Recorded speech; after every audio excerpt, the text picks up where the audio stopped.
یہی توحید ہے جس نے ابراہیم علیہ السلام کو آگ میں صبر اور ہمت دی جب انہوں نے پوری قوم کے سامنے کہا انی وجہت وجہی للذی فطر السماوات والارض، میں نے اپنا چہرہ اس ذات کی طرف رخ کر لیا ہے جس نے زمین اور آسمان کو پیدا کیا. Assalamu alaikum warahmatullahi wabarakatuh. Myself Afshan Firdaus of grade 10th from Innovative International School. Today I am representing my model on importance of education, which is shown here as a madrasa. Talabul ilmu farizatun ala kulli Muslim. Seeking knowledge is an obligation upon every Muslim. This hadith highlights the importance of education in Islam.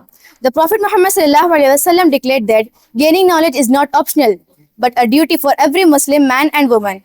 Islam is a religion based on wisdom and understanding. The worship of Allah properly, follow the Quran and obey the Sunnah. One must have understanding. Without knowledge, one may fall into ignorance or misguidance. An educated society gets justice, progress, etc. Assalamu alaikum wa rahmatullahi wa barakatuh.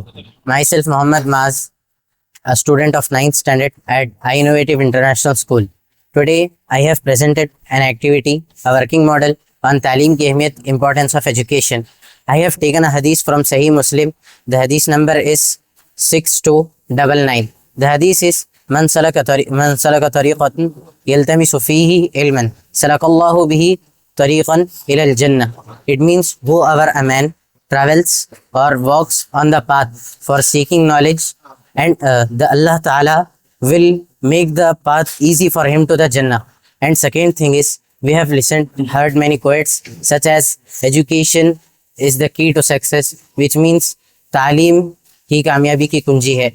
And the third thing is that the quotes of Islamic scholars such as al-ilmu nurun wal jahlu zulmatun, which means ilm is light and the jahiliyat, ignorance, is the zulm or darkness. These things I have presented through this model, in which you can see here is darkness. If I don't have ilm, here is the darkness. If I have ilm, then see, here is the light. The light is referred to the ilm. And the second thing I have mentioned here, salaka tariqan ila al-jannah. Allah Ta'ala makes the easy path for him to the Jannah. That is there is a straight road that makes a straight path to the imagination photo of Jannah. Jazakallah khair. Assalamu alaikum warahmatullahi wabarakatuh. Myself Muhammad Sadatullah. I am studying class 8th at Innovative International School. My topic name is Husn Akhlaq. Hadith.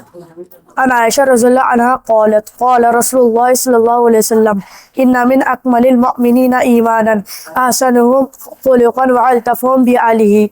ترجمہ. ان عائشہ رضی اللہ عنہا روایت کرتی ہیں کہ حضور نبی کریم صلی اللہ علیہ وسلم نے ارشاد فرمایا، مومن میں سے کامل ترین مومن وہ ہے جو بہترین اخلاق کا مالک ہے اور اہل و عیال کے ساتھ انتہائی نرم ہے. اور ایک روایت میں آتا ہے کہ اگر ایک بندہ 100 حج کر لے، عمرہ کر لے، زکوٰۃ دے، کتنے بھی نیکیاں کما لے، اگر اس کے اخلاق اچھے نہیں تو سب بیکار ہیں. جزاک اللہ خیر. Assalamu alaikum wa rahmatullahi wa barakatuh. My name is Muhammad Umar Affan. I am studying in 6th class. My school name is Aman Public School. آج میں آپ کے سامنے مسواک کے بارے میں چند احادیث اور چند فائدے بتانے والا ہوں. قال رسول اللہ صلی اللہ علیہ وسلم لولا ان اشق على امتی او على الناس لامرتهم بالسواک مع كل الصلاة. صحیح بخاری 87. مسواک کے حیران کن فوائد. مسواک کرنے سے عقل بڑھتی ہے، ذہن تیز ہوتا ہے، سر درد دور ہوتا ہے، سر کی رگوں کو سکون ملتا ہے، نظر تیز ہوتی ہے، پیٹھ مضبوط ہوتی ہے، بلغم ختم ہوتا ہے، معدہ درست ہوتا ہے، کھانا ہضم ہوتا ہے. جزاک اللہ. Assalamu alaikum warahmatullahi wabarakatuh. My name is Mohammad Zirshad. I am studying in class 8th in Sparkles International School. آج کا ٹاپک ہے پاکی آدھا ایمان ہے. ہمارے پیارے نبی صلی اللہ علیہ وسلم نے ارشاد فرمایا الطہور شطر الایمان، یعنی پاکی آدھا ایمان ہے. ہمارے اسلام میں صفائی اور پاکیزگی کو بہت عبادت قرار کیا گیا ہے. ایمان کا پہلا حصہ اللہ تعالیٰ کی عبادت کرنا، ان پر یقین رکھنا اور نیک عمل کرنا، اور دوسرا حصہ ہے پاکیزگی، کیونکہ بنا پاکیزگی کے عبادت مکمل نہیں ہوتی۔ مثال کے طور پر اگر ہم نماز پڑھنا چاہتے، اگر ہمارا وضو نہ ہو تو نماز قبول نہیں ہوتی، ہمارے کپڑے اور جگہ ناپاک ہو تو ہماری عبادت قبول نہیں ہوتی۔ اس لیے ظاہری پاکیزگی بہت ضروری اور لازمی ہوتا ہے۔ دوسرا پاکیزگی یعنی باطنی پاکیزگی، اس میں ہمارے کو جھوٹ، تکبر، حسد، لڑائی جھگڑا، غصہ نہیں ہونا چاہیے، اس سے پاک ہونا چاہیے۔ اس لیے یہی ایمان میں اہم حصہ ہے۔ جب ہمارا دل صاف ہوتا ہو تو ہم لوگوں سے محبت کرتے ہیں، ہم لوگوں کی مدد کرتے ہیں اور نماز خشوع اور خضوع کے ساتھ ادا کر سکتے ہیں۔ ایسے شخص اللہ تعالیٰ کے سب میں نزدیک ہوتے ہیں۔ ہم ہمارے گھروں کو، مسجد کو، اسکول کو اور گارڈن کو صاف رکھنا چاہیے، گندگی پھیلانا نہیں چاہیے۔ ہم اسے کچرا کو اکٹھا کر کے ڈسٹ بن میں ڈالنا چاہیے، صحیح ڈسٹ بن میں ڈالنا چاہیے، ڈرائی ڈسٹ بن اور ویٹ ڈسٹ بن میں۔ اگر ہم صفائی نہیں کریں تو گندگی پھیل سکتی اور ہمیں بیماریاں بھی آ سکتے ہیں۔ ہمارے کو صفائی صرف جسمانی صفائی نہیں بلکہ روحانی صفائی بھی بہت لازمی ہے۔ جو شخص جو جسمانی صفائی اور روحانی صفائی رکھتے ہیں وہ اللہ تعالیٰ کے سب میں نزدیک ہوتے ہیں اور اس کا ایمان کامل بن جاتا ہے۔ السلام علیکم، میرا نام ختیجہ زہرا بیگ ہے، کلاس 9 انڈین اسلامک اسکول۔ آج کے میرے ٹاپک ہے حسن اخلاق۔ 3 حدیثیں ہیں۔ پہلی حدیث ہے کنویں کے بارے میں۔ ایک شخص تھا جو سفر میں تھا، اس نے شدید پیاس کی شدت محسوس کی تو اس نے کنویں میں اترا اور پانی پیا۔ واپسی میں اس نے دیکھا کہ ایک کتا پیاس کی شدت سے کیچڑ چاٹ رہا تھا، تو اس نے سوچا کہ یہ بھی وہی تکلیف سے گزر رہا ہے جو تکلیف سے میں گزر رہا تھا۔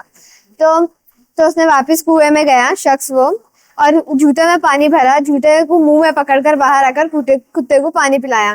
اللہ تعالیٰ کو اس کی یہ نیکی اتنی پسند آئی کہ اللہ تعالیٰ نے اس کے سارے گناہ معاف کر دیے۔ یہ حدیث صحیح بخاری کی بک میں سے لی گئی ہے 2363۔ دوسری حدیث ہے کھیت کے بارے میں۔ یہ حدیث بھی صحیح بخاری کی بک میں سے لی گئی ہے نمبر 3679۔